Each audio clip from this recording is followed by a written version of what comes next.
Diversos son los profesionales que ejercen en la ciencia forense. Cada uno de ellos aporta información importante para la resolución de casos violentos. El trabajo de estos especialistas es esencial para demostrar científicamente las causas que llevaron a una persona a que cometa un delito y conocer así la verdad de los hechos. Bueno, el trabajo de uno es difícil porque tienes que ayudar a la investigación, porque son muertes violentas. ¿Cuál es la función del médico forense? Por supuesto, corroborar que la persona está muerta, tratar de establecer la causa de muerte en base al examen, ubicando las lesiones que presenta. Se requiere intervenir un equipo multidisciplinario constituido, aparte del odontólogo forense, el antropólogo forense, el radiólogo y póngase ustedes más. Y siempre trabajamos muy unidos como una amalgama. En realidad, todos los que forman parte del equipo de investigación forense son importantes e indispensables.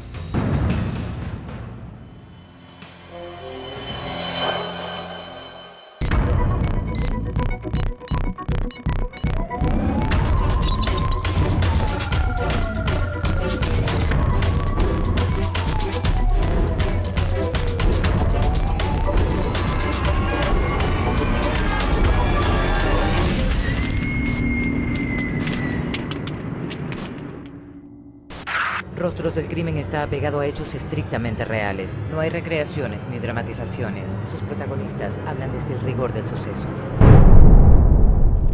Diversas son las series televisivas que nos han hecho comprender la importancia de las ciencias forenses y cómo desde el trabajo meticuloso se logra llegar a la verdad de los hechos. Es común escuchar de los médicos forenses, pero ¿realmente sabemos en qué consiste el oficio de estos profesionales y de sus aportes para la resolución de investigaciones de homicidios? Es importante que conozcamos el trabajo que ejercen cada uno de los especialistas en materia forense. Todos en equipo son capaces de demostrar que la ciencia es exacta al momento de esclarecer algún hecho violento.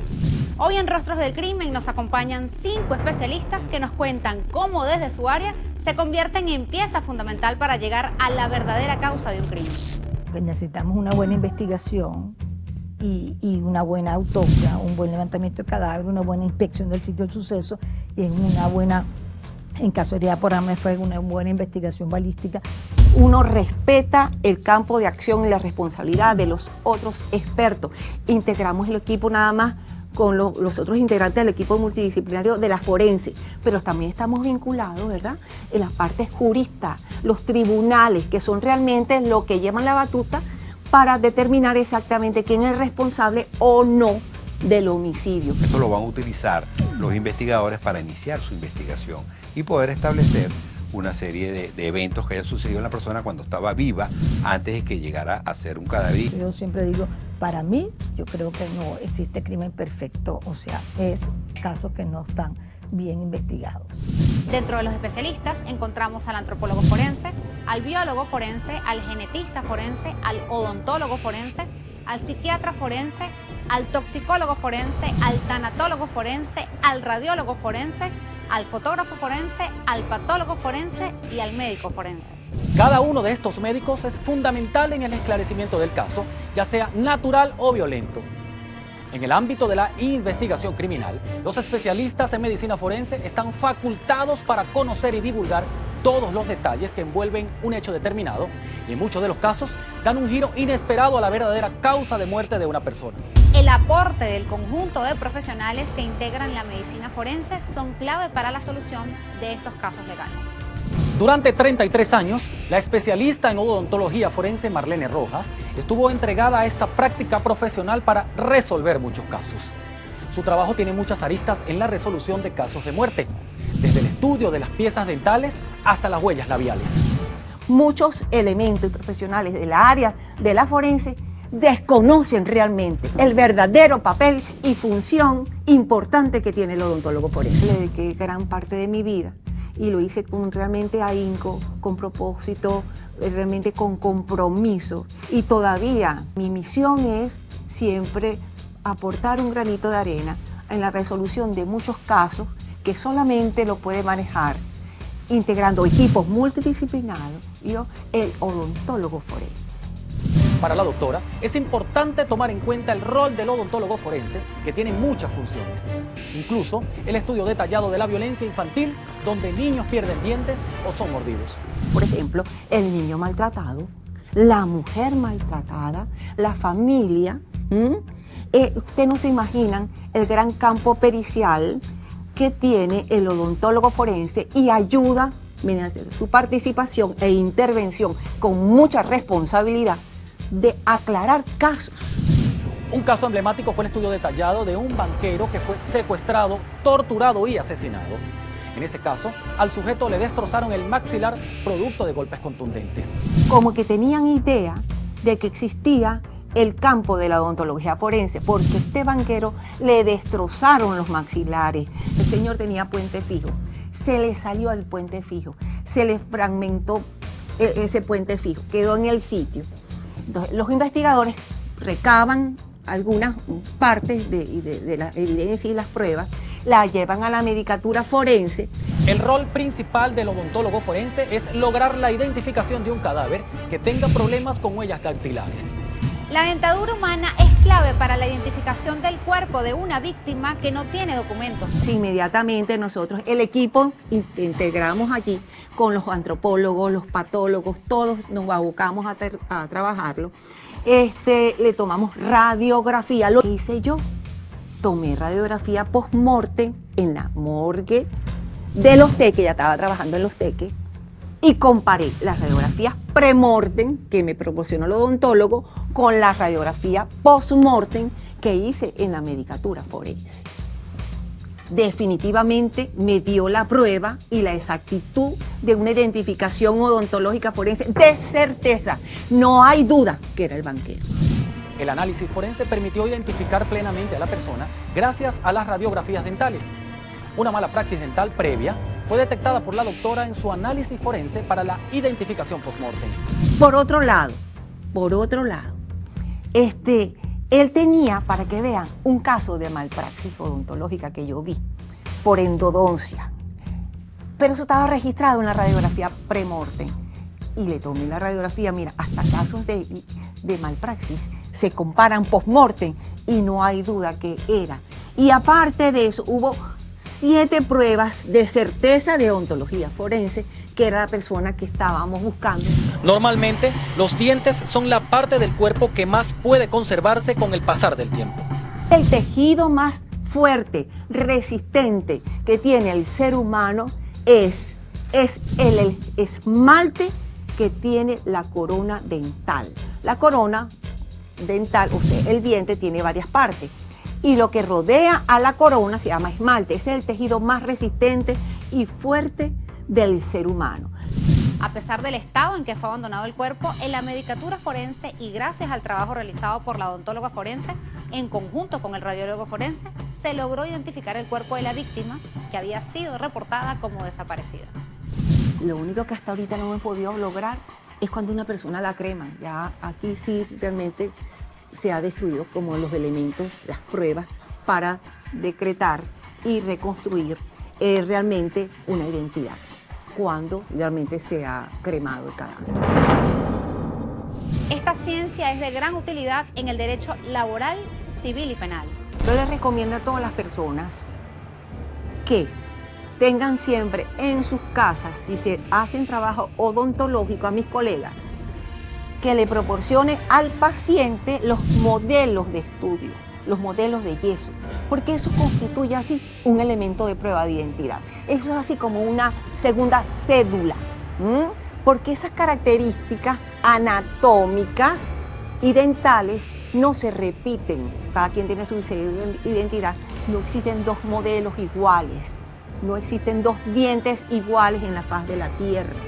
Es decir, todo es, las características odontológicas son completamente individuales. El trabajo de cada especialista forense en su área es fundamental cuando se hace en equipo y con compromiso.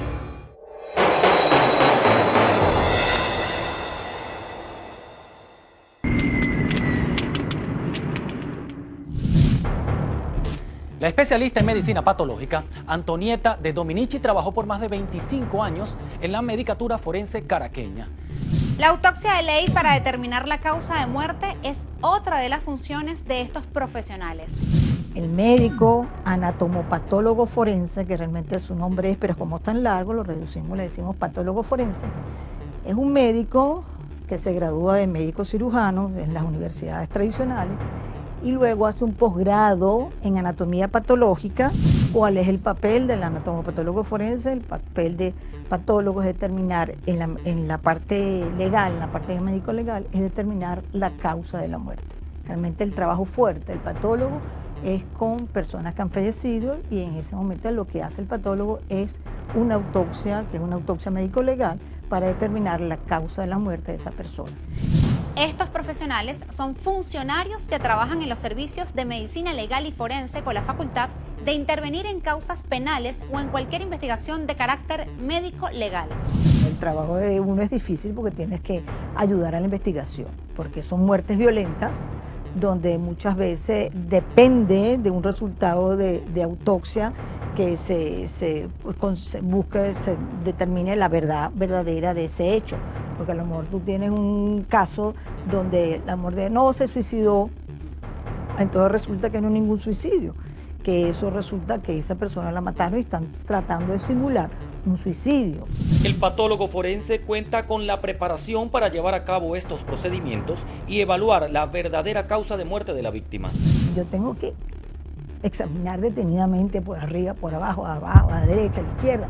Tengo que buscar, tengo que hallar, tengo que examinar. Tengo que utilizar la lupa, ¿sí?, para ver un orificio de entrada, ver si es un tatuaje, no es un tatuaje, es un halo de quemadura.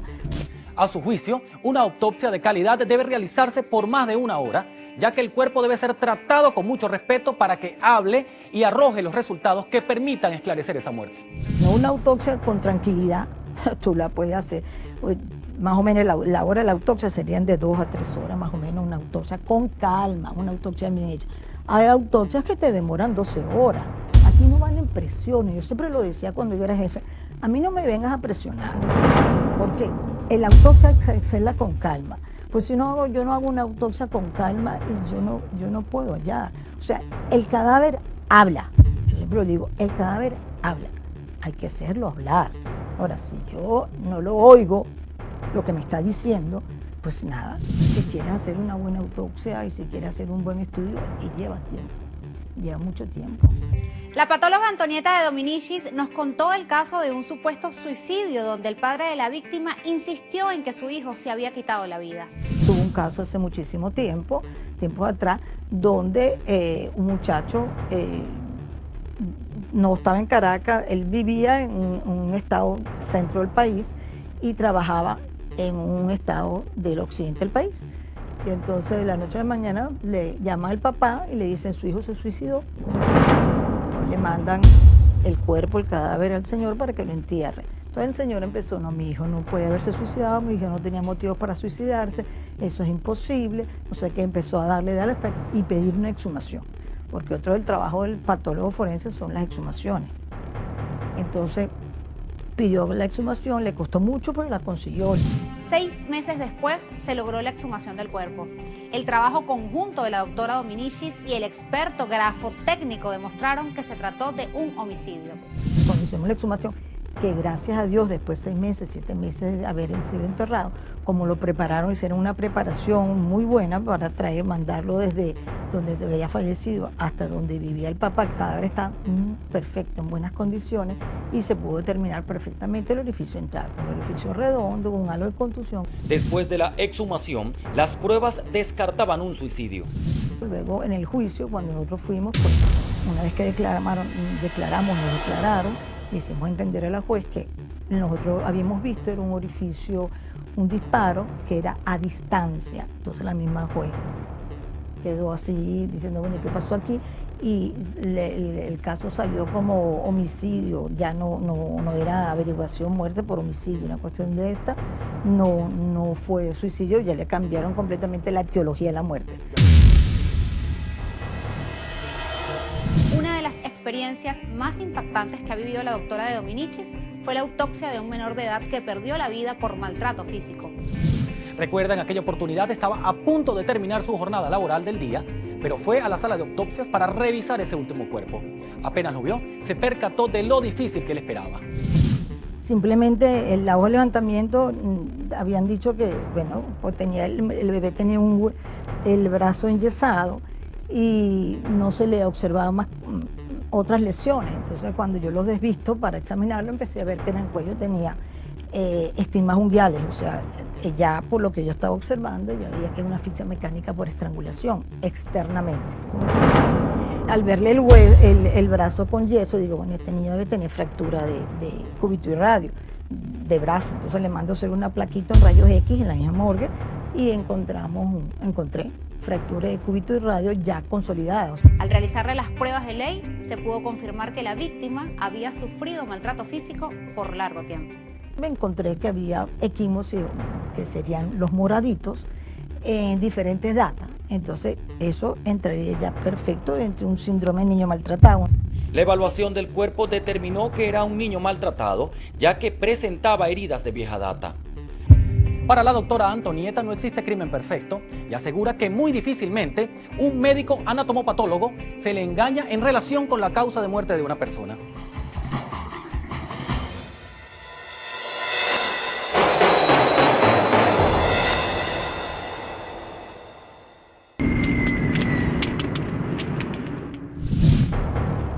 Cristina Socbi de Valera es toxicóloga forense. El aporte de estos profesionales en la investigación es de gran importancia. Destaca que su especialidad es fundamental para determinar la verdadera causa de muerte de alguna persona que no haya sido producto de la violencia homicida, sino por intoxicación o sobredosis. El toxicólogo forense lo que va a hacer es la investigación de la causa de la muerte, porque no todos los homicidios son por armas blancas o armas de fuego o accidentes de tránsito. Puede ser debido a un tóxico o un veneno, o puede ser también debido a una sobredosis de una droga, una sobredosis de un medicamento, y esto en realidad no lo va a ver el médico forense ni tampoco lo va a ver el patólogo. La función principal del toxicólogo forense es investigar la causa de muerte de una persona que haya sufrido el consumo de alguna sustancia. Sustancias estupefacientes y psicotrópicas son determinadas mediante la labor de los profesionales de la toxicología forense. Esto es posible mediante muestras biológicas en sangre, orina, tejidos u otros líquidos biológicos de sustancias desconocidas halladas en el lugar del suceso. El patólogo, después de realizar la necropsia o la autopsia de ley, toma los órganos correspondientes y ahí es donde debe actuar el toxicólogo forense. Investigar cuál es el posible agente, si es que hubo una intoxicación o no la hubo, si hubo una sobredosis, cuál es la sobredosis, si hubo algún veneno no común, indicar cuál puede haber sido ese veneno, o bien descartar completamente de que no hay un tóxico. Uno de los casos que recuerda está relacionado con dos señoras vecinas que eran amigas y compartían todos los días el café. Una de ellas fue hallada muerta en su habitación, donde había una fuga de gas y todo estaba cerrado. Se presumió que había sido un suicidio. Fíjese bien, eso sucedió aquí en Caracas. Una señora que es vecina una de la otra. Es la vecina, se hablaban todos los días, tomaban el café juntas, etc. Pasó un día y la señora toca la puerta y no aparece la vecina. Al otro día vuelve a tocar la puerta y tampoco contesta. Entonces la vecina le llamó la atención, se preocupó y como no hubo respuesta, empezó a llamar a los bomberos y llamar a la policía. Al entrar a la casa se encontraron con un escenario inesperado. Sienten un olor fuerte a gas. Ven que todas las ventanas y los balcones estaban todo cerrado. Y la señora acostada en su cama, por supuesto, muerta, sin signos de violencia de ninguna clase. Parecía dormida. Entonces, bueno, dije, no, esta señora se suicidó, porque cerró todas las ventanas, abrió las llaves de gas los pilotos apagados. Y entonces ella se estaba respirando ese gas y por lo tanto se suicidó. El sitio del suceso apuntaba a que se trataba de un suicidio, pero las muestras de toxicología señalaban otra cosa. Se llama al parte forense, se hace la investigación, cada quien hace su trabajo en el proceso investigativo y luego pasa las muestras a toxicología. Toxicología reporta, en ningún órgano ni en la sangre se encontró nada. Ninguna sustancia, ni carboxihemoglobinemia, ni metamoglobinemia, ni nada por el estilo. El toxicólogo participa en todos los casos de muerte, pues es fundamental determinar si la víctima en estudio consumió algún tipo de sustancia que pudiera haber desencadenado el hecho. La investigación toxicológica permitió demostrar que la muerte se había dado antes de ser expuesta al gas. Yo llamo al que está encargado, al investigador de homicidios. Y le digo, mire, desde el punto de vista toxicológico no se encontró nada. Esta señora se murió antes de respirar ningún gas. Seguro que ella se murió antes. Tienen que proceder a una investigación más profunda. Eso no hubo un suicidio. Así que se descartó el suicidio y se inició la investigación de homicidio. Efectivamente, comienza la policía a buscar quiénes pueden haber estado con ella los últimos días.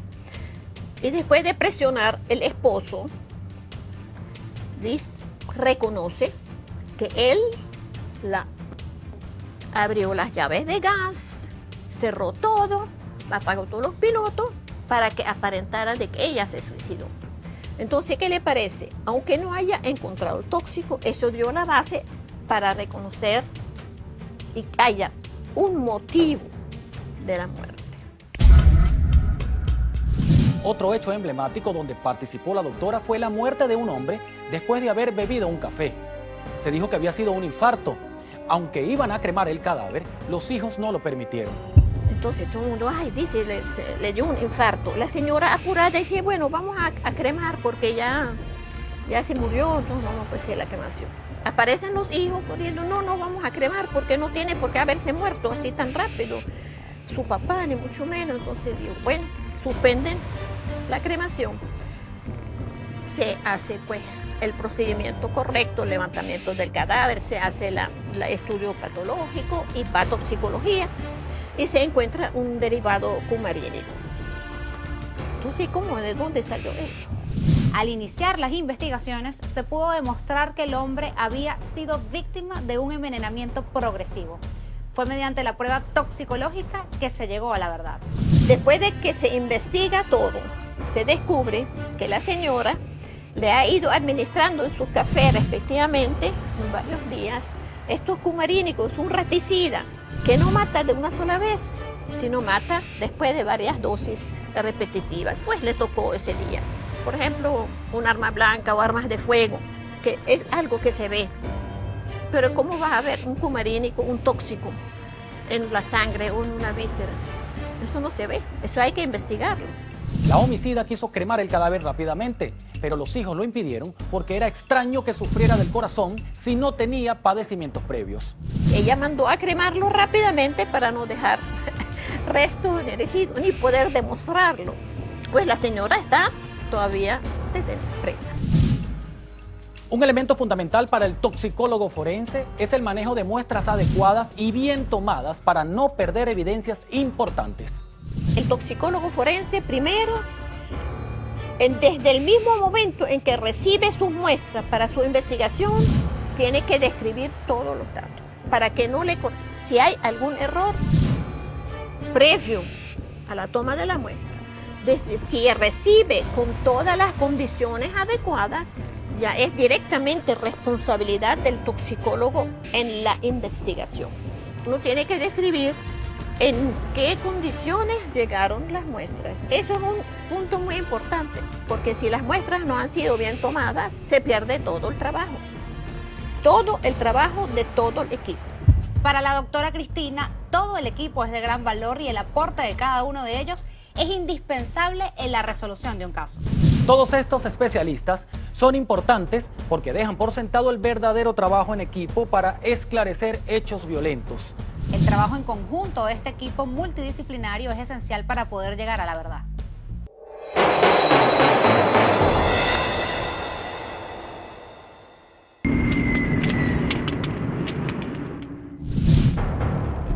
Ernesto González es médico forense con más de 23 años de experiencia. Todo ese tiempo trabajó en la Medicatura Forense de Caracas, que es mejor conocida como la Morgue de Bellomonte. Su labor siempre estuvo enfocada en realizar cálculos aproximados para determinar la causa de muchas muertes violentas. El médico forense es el médico que va al sitio del suceso, hace el levantamiento del cadáver, que es el examen del cadáver en el sitio del suceso.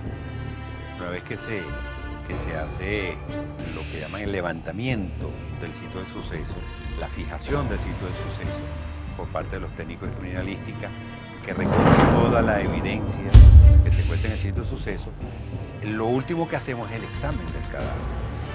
Una vez que colectamos todas las evidencias, huellas, manchas, etcétera, etcétera. Entonces se procede a examinar el cadáver. El médico forense está facultado para establecer la primera hipótesis sobre la causa de muerte de una persona. El médico forense puede determinar múltiples datos en el lugar del hecho. Para este profesional, la observación es vital. El lugar del suceso suele hablar y es el médico forense el capacitado para ver lo que otros profesionales no logran detectar. ¿Cuál es la función del médico forense? Por supuesto, corroborar que la persona está muerta, tratar de establecer la causa de muerte. En base al examen, ubicando las lesiones que presenta, uno puede establecer cuál fue la causa de muerte. Los detalles son importantes en esta profesión. El médico forense debe tener rigurosidad al momento de examinar el sitio del suceso. ¿Qué otra cosa hace el médico forense? Registrar la posición, buscar los signos abióticos. ¿Qué son los signos abióticos? Son los cambios que se suceden después de la muerte y que me sirven a mí para calcular la data de la muerte, porque puede ser que la persona haya fallecido dentro de una vivienda donde había gente y hubo un tiroteo y la gente sabe a qué hora fue el tiroteo. Pero cuando considera un cadáver abandonado en un terreno, en una carretera, en una casa abandonada y nadie sabe dar información. La forma de la muerte, condiciones climatológicas, lugar en donde se encuentra el cuerpo, son las variables que son consideradas por estos especialistas y llegar a la verdad es el objetivo. El médico va a tomar una serie de datos, vestimenta, contextura, características físicas, si tiene documento de identificación, identificar el cadáver, si no está identificado, ponerlo como no identificado para que se abra el proceso de identificación con las otras técnicas que existen para identificación. Esa hoja, que se llama levantamiento, es la que va al patólogo para que luego el patólogo haga ya la investigación en la autopsia y defina con seguridad la causa de muerte que ya a priori ha establecido el médico forense en el sitio. Uno de los casos que lo marcó fue la muerte de una joven, donde intentaron engañarlo en relación con la causa del deceso. Nos relató cómo resolvió un caso que no fue difícil investigar, pero que partió con información tergiversada. Se trata de un femicidio. Una joven fue asesinada por su pareja en Caucahuita, estado Miranda. Este fue un caso de una muchacha joven que cuando yo iba a hacer el levantamiento a las 6:30 de la mañana en su vivienda en Caucahuita estaba tirada en el piso. Por supuesto muerta. El que informa sobre la muerte es el esposo.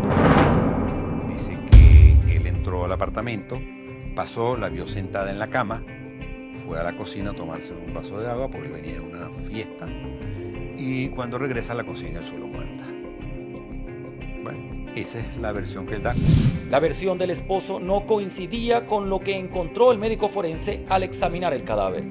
Cuando yo empiezo a examinar el cadáver y empiezo a utilizar estos signos abióticos, me doy cuenta que tiene una data de muerte de aproximadamente de 8 a 10 horas, de 8 a 12 horas de muerte.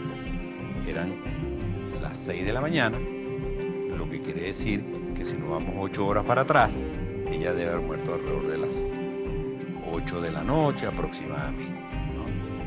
A pesar de la explicación que ofreció la pareja de la joven, el haber examinado el cadáver le permitió descubrir que la versión era falsa. Revisando las manos, me consigo que tenía como unos pequeños vestigios de haber rajuñado a alguien. El esposo estaba allí parado, yo le dije, voltéate y súbete la franela. Él se subió a la franela, los investigadores estaban ahí y se dieron cuenta que el hombre estaba rajuñado. Él tenía de testigo a un amigo que había dicho que sí, que él había entrado con él y que la señora estaba sentada. Yo en el momento le digo a ellos, sin que él se enterara, mira, esta mujer se murió a las 8, 9 de la noche. Por lo tanto, este señor está mintiendo. Y yo sospecho que el que fue él.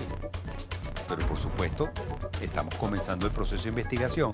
Hay que recabar una serie de evidencias. La revisión del cadáver llevó a que el doctor determinara que la joven había sido asesinada por la pareja, pues todos los elementos así lo evidenciaban. Luego de la realización de la autopsia del cadáver, se determinó que el doctor tenía razón en su hipótesis preliminar. Se traslada el cadáver, se hace la autopsia y pues en la autopsia se demuestra que ella muere por asfixia mecánica por compresión del cuello, estrangulamiento a mano. Ernesto González también resolvió un homicidio que en principio fue reportado como suicidio y uno de los elementos de interés criminalístico era una carta que supuestamente el difunto había escrito. Cuando hacemos investigación, cuando nosotros vemos un caso que nos parece que es un suicidio, ahí es donde debemos, como dicen, sacarle punta a la vista, poner los ojos puyudos, como dicen popularmente, y no creerse de entrada que eso es un suicidio y empezar a buscar otros elementos. Desde el principio, la trayectoria balística le indicaba al experto que era poco probable que se tratara de un suicidio. Yo le dije, ojo, la trayectoria balística no me está dando la seguridad de que esto sea un suicidio. Los análisis forenses desmienten cualquier hipótesis falsa, dejando en evidencia la verdadera causa de muerte. El arma se procesa, las manos de la víctima se van a procesar, se le va a hacer una prueba que se llama ATD, que es las trazas atómicas de disparo para demostrar que la persona disparó el arma. Y por supuesto esa carta hay que analizarla desde el punto de vista grafotécnico para demostrar que esa letra es escrita por la víctima buscando textos que haya escrito anteriormente y comparar esa letra. La herida que presentó el cuerpo no era la asociada al suicidio, a pesar de que existía una supuesta carta dejada por la víctima. Todos los elementos permitieron descubrir al asesino. Al final se demostró que la persona no había escrito la carta, que esa no era su letra y que habían las huellas de la tercera persona y que él nunca disparó. Por lo tanto, no fue un suicidio. Fue un homicidio tratando de engañarnos a que era un suicidio. A su juicio, actualmente existen muchas fallas por la ausencia del médico forense en el sitio del suceso. La práctica profesional que se hacía antes de acudir a los lugares ya no ocurre y se pierde la relevancia del hecho. El mejor consejo que ofrece el especialista es ser muy acucioso al momento de realizar la práctica forense. En la medida en que haya compromiso, los resultados serán más óptimos. Para que haya un suicidio tiene que suceder esto y esto y esto. Si usted no consigue todos los elementos, ojo, busque siempre. Siempre cuando hay un suicidio uno debe buscar descartar realmente que haya habido un homicidio. O sea, actuar con malicia para poder llegar siempre al final de la verdad. Toda buena investigación rompe el mito del crimen perfecto.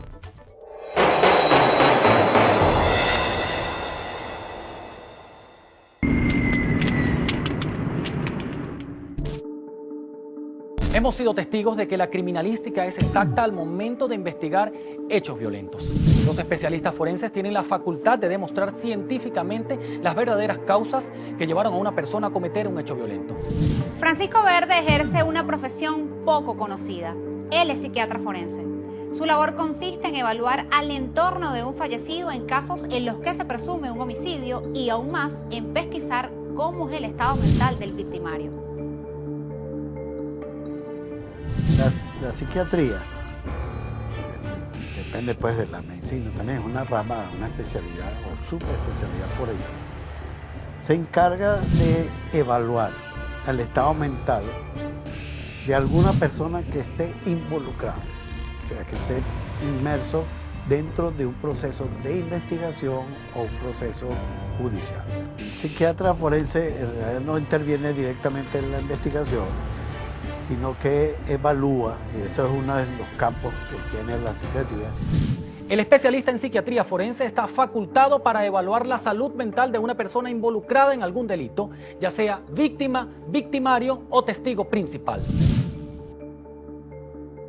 Estamos hablando de una persona involucrada, para no hablar del agresor, o del victimario, o de la víctima, o de cualquier, incluso alguna de las partes, ya sea la acusación o la defensa, chance de evaluarlo, así como testigos.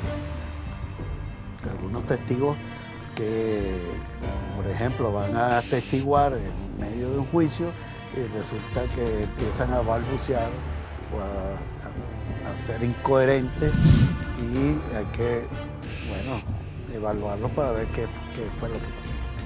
Sobre todo si es un testigo, digamos, un testigo estrella, un testigo principal en la investigación de estos casos. Uno de los casos en los que ayudó a esclarecer fue haber realizado una autopsia psicológica a una persona que supuestamente había firmado documentos sobre una herencia y donde uno de los 5 hijos era el beneficiado. Cuando el señor fallece, uno de los hijos aparece con un documento firmado por el padre en el cual decía que él se encargaba de administrar toda la herencia y todo lo que tenía. El señor tenía una ingente cantidad de dinero y de propiedades, ¿verdad? Y entonces los demás hermanos pues, quedaron asombrados de que cómo es posible que eso haya sucedido. Y el hermano que tiene el documento dice, bueno, que él me lo firmó, que tenía una fecha del documento hace 2 años atrás, más o menos. Pero la misma perdió validez al determinarse la autopsia psiquiátrica que al momento de la firma tenía demencia senil. Y resulta que a ese señor nosotros tuvimos la oportunidad de hacerle lo que se llama una autopsia psicológica. La autopsia psiquiátrica o psicológica es aquella determinación del estado mental de una persona ya fallecida para un momento determinado de su vida. ¿Okay? En este caso era cuando hizo la firma, cuando realizó la firma. Entonces se le hizo y realmente determinamos a través de informes, testigos, nosotros nos entrevistamos con todo el que tuvo que ver con el señor y se determinó con mucha certeza de que esta persona, el señor, padecía de una demencia senil para el momento en que firmó. Ese estudio permitió determinar que la persona firmó el documento bajo presión del hijo y padeciendo demencia senil. La conclusión de la investigación llevó a que se eliminara el documento y por ende la disputa de la herencia. Se declaró nulo el documento y bueno, prosiguió ya con otros pasos que son los pasos a seguir después, cómo se van a repartir la herencia y este tipo de cosas. Francisco Verde también nos relató cómo hizo la autopsia psiquiátrica a los conocidos comegentes de Táchira y de Río Chico. En ambos casos se determinó que en el momento en que los hombres le quitaron la vida a sus víctimas, tenían un trastorno mental. El caso del comegente de Táchira o el comegente de Río Chico, en donde se verifica de que realmente la persona tiene un trastorno mental cuando cometió esos delitos. Y no puede ser tratado igual que una persona cuerda ante la ley. Entonces, si tiene un trastorno mental y fue bajo la influencia de ese trastorno mental, pues la ley tiene una disposición diferente para tratar la sentencia o el caso. No solo hablamos de homicidios, sino que estos especialistas tienen facultades necesarias para estudiar cada detalle en personas vivas o muertas. No hay elemento que se les escape, pues la ciencia es exacta para determinar responsabilidades. Lo que más recibimos como psiquiatra forense son los casos en los cuales se evalúa al victimario, al que comete el delito. Y también hay otro campo donde se evalúa a la víctima. Entonces, ¿para qué se evalúa a la víctima? Para saber su grado de afectación. El ejemplo típico de esto, de la evaluación de la víctima, es aquellas personas o mujeres que han sido violadas. Cada uno de los expertos forenses que hoy visitan Rostros del Crimen son pieza fundamental de la resolución de un caso. Cada profesional debe tener una preparación exhaustiva en el área a abordar. Si bien es cierto que todos son médicos, cada uno eligió un camino específico que les permite ahondar en detalles y causas que más adelante les da la facultad de sostener verdaderas hipótesis en algún hecho. Es importante que la preparación sea constante, pues la ciencia avanza cada día y estos especialistas deben mantenerse a la vanguardia, más aún cuando la tecnología lo amerita. Desde Rostros del Crimen hacemos un reconocimiento a estos profesionales que con mística, compromiso y dedicación son pieza fundamental en la aplicación de la justicia. La medicina es una carrera en cualquiera de sus especialidades que siempre tenemos que estar estudiando, actualizando. Pero es importante que se haga el trabajo adecuadamente. ¿Por qué? Porque hay una sola vez que tú vas a levantar ese cadáver en esa posición, en ese lugar. Después no lo puedes repetir. Si lo haces mal, quedó mal desde un principio. Lo más importante, que para mí, un experto forense, lo más importante es que sea honesto, que aplique sus conocimientos con honestidad. Cada uno de ellos es esencial y forman un grupo de profesionales capaces de administrar la justicia desde su área. En Venezuela, la escasez de estos profesionales repercute directamente en la resolución de los casos y en la anhelada justicia que claman los familiares de las víctimas de la violencia en nuestro país. Nuestra sociedad tiene poca información de la labor de estos profesionales. Es común relacionarlos con personas fallecidas. Sin embargo, su labor también llega a personas vivas que son o han sido víctimas de la violencia. Debemos resaltar la labor de cada uno y tener la confianza de que su trabajo es clave para esclarecer casos que para nosotros pueden considerarse difíciles. Aplaudimos su esfuerzo y apostamos porque se sigan formando grandes profesionales que den paso a la calidad y no a la cantidad. Hoy nos acompañaron expertos intachables en el área de la criminalística. Por ello, en el programa de esta noche, rendimos un homenaje especial al psiquiatra forense Francisco Verde, quien también fue presidente de la Sociedad de Medicina Forense en Venezuela y nos acompañó varias veces en nuestra sala de investigación. Siempre destacó por su impecable labor. Paz a su alma.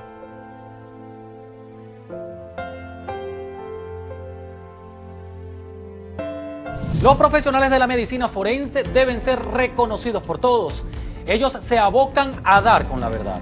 Si desean hacernos llegar algún comentario, lo pueden hacer a través de nuestras cuentas en Instagram y Twitter @RostrosDLC utilizando la etiqueta RostrosDLC. Nuestras cuentas también están activas a su disposición. Mi cuenta en Twitter, @DavisRamírez, y en Instagram, @SoyDavisRamírez.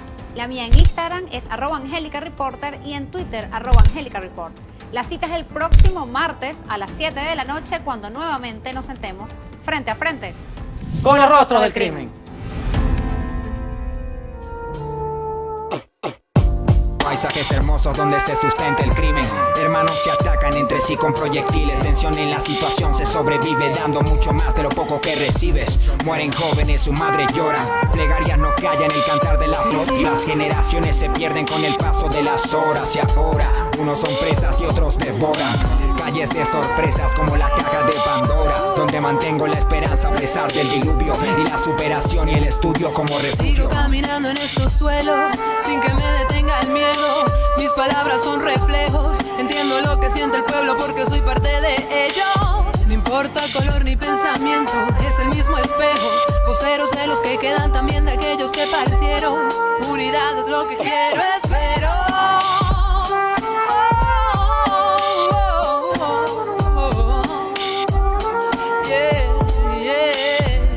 Yeah. Subjetivo quien produce. Proverso, Valeria Áñez.